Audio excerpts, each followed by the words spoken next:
मराठा आरक्षणाच्या मुद्द्यावर मनोज जरांगे पाटील यांच्या आंदोलनानंतर संजय राऊतांनी प्रतिक्रिया दिली। जरांगे पाटील यांनी सरकारसोबत झालेल्या वाटाघाटीनंतर समाधानाने आपल्या गावी परतण्याचा निर्णय घेतला। याचाच अर्थ असा आहे की सरकार आणि त्यांच्यातील वाटाघाटी यशस्वी झाल्या असा आरोप आता राऊतांनी केलाय आणि त्यानंतर राजकीय पडसाद देखील उमटतायत। सविस्तर पाहूयात।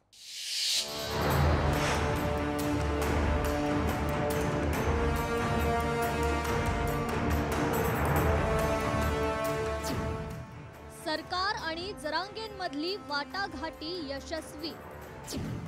संजय राऊतांचं मोठं विधान।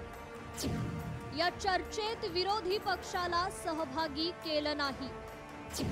या प्रकरणामुळे ओबीसी नेतेही आक्रमक। मराठा आरक्षणाच्या मुद्द्यावर मनोज जरांगे पाटील यांच्या आंदोलनानंतर संजय राऊत यांनी प्रतिक्रिया दिली आहे।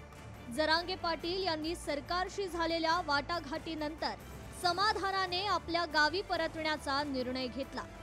जरांगे पाटील यांच्या समाधानाने परतण्याचा अर्थ सरकार आणि त्यांच्यातील वाटाघाटी यशस्वी झाल्या असा आरोप संजय राऊतांनी केला। मनोज जरांगे पाटील खुश होऊन गेले असतील याचा अर्थ त्यांना त्यांच्या मागण्या मान्य झालेल्या आहेत असंही राऊत म्हणाले।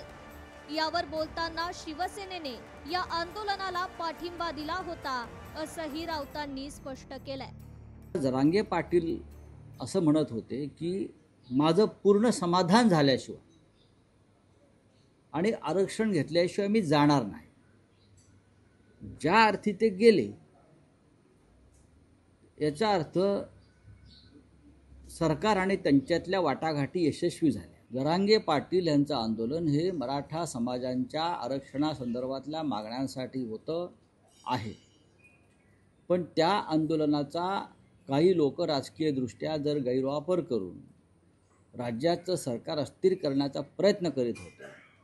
पण देवेंद्र फडणवीस यांनी उच्च न्यायालयाच्या निर्णयानंतर तात्काळ जी पावलं उचलली त्यानंतर ज्यांना हे सर्व घडवायचं होतं त्यांच्या त्या संपूर्ण योजना बारगळल्या। त्यांची राजकीय स्ट्रॅटेजी काय होती?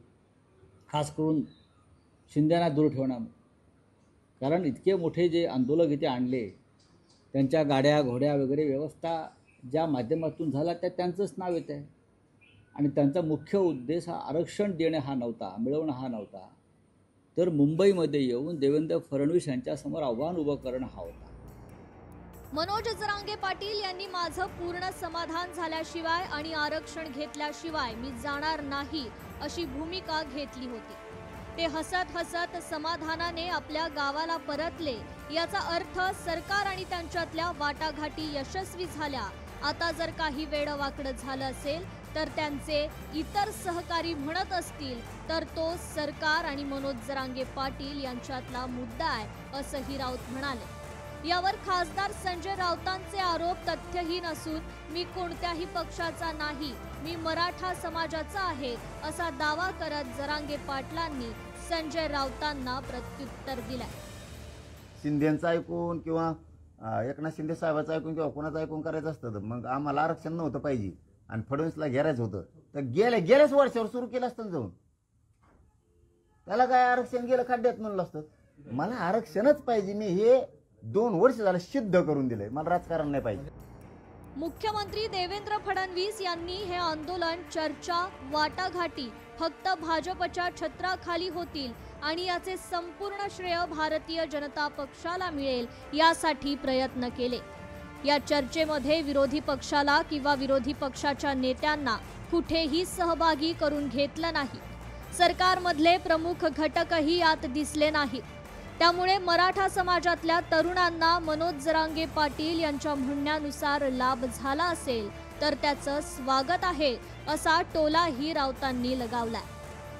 आता राऊतांच्या या विधानानंतर नवीन वादंग निर्माण नाही झालं तर नवल। ब्युरो रिपोर्ट, लोकशाही मराठी, मुंबई। लोकशाही मराठी ऐका, पहा, जागरूक रहा।